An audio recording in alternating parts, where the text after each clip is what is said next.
Stuart Williams, CA. Mr. Speaker, nothing of what that minister said or her colleagues means anything to the people and families who are struggling today. Nothing of what they've said in this House today is going to help an elderly couple of 75 and 70 years old who saw me on Monday, who are going to be evicted by housing, have been given 90 days notice without any support for other accommodation.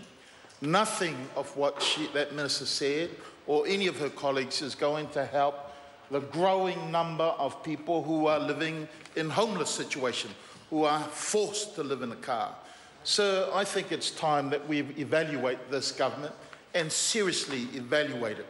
Because when they came in 8 years ago, and next year marks their 9th year, their 3rd term, when they came into power, they promised a brighter future for all New Zealanders. Was it not?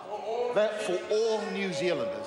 They promised a brighter future for all New Zealanders, sir.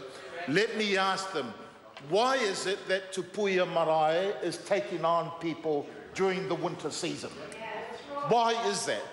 Why is it that ordinary families who have never had to protest before are protesting in the park up for homes?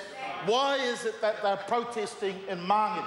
Why is it that they are protesting in Otara? Why is it that on Saturday they protested here in Wellington? Sir, because they are not receiving the brighter future that this government promised.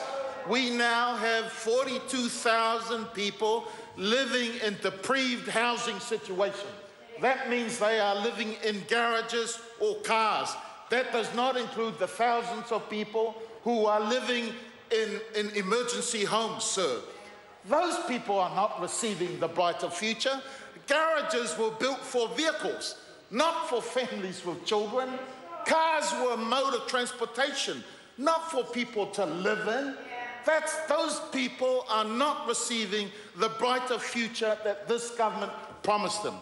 I have here a report, sir, released yesterday by the Department of Statistics, which I have to say, well, this is the government ministry whom we charge as a parliament to provide quality information for this House in order for us to make decisions. Sir, I feel like grabbing the minister by the neck in a theoretical way, sir, and saying to him, look at this report. Look at this report and what it says. I am trying to control myself because, as my colleague Jacinda said, 60% of New Zealanders are controlling, 10% of New Zealanders are controlling 60% of the wealth. 10% of New Zealanders are controlling 60% of their wealth. So, furthermore, if you look at this report, Mr. Speaker, you'll see that the median wealth of a European family is 114,000. 114,000. But then we look underneath that and we see for Asian population, 33,000. That's the median wealth. For Māori population, 23,000. For Pacifica population, 12,000. 9 times lower than a European population is receiving. Now, I'm not downing the European population. I think it's important because it's not about us and them. It's about what they promise. Every New Zealander should have a brighter future. So that's not what we've received in the last 8 years. And I have said today to the group of students that came from Southern Cross, I said the consequence of what's happening here, what's happening to our communities, high unemployment, low incomes, unaffordability housing, is a direct consequence of this government's policy. And the only way that we can change this is to change government. Change government. That's the message, sir. That's the message that I'm saying to all of our young people, because the only way that we can truly have a brighter future is when this lot are no longer in power, no longer in control of policy, because the inequality that we now face today is a direct consequence of everything that they have done. They're not here for the rest of New Zealanders.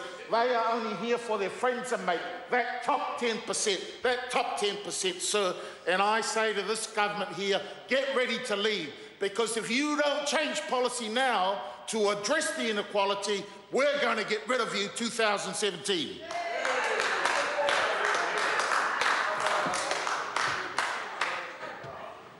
Does any member wish to take a call? Mr. Speaker. Dr. Kennedy Grant.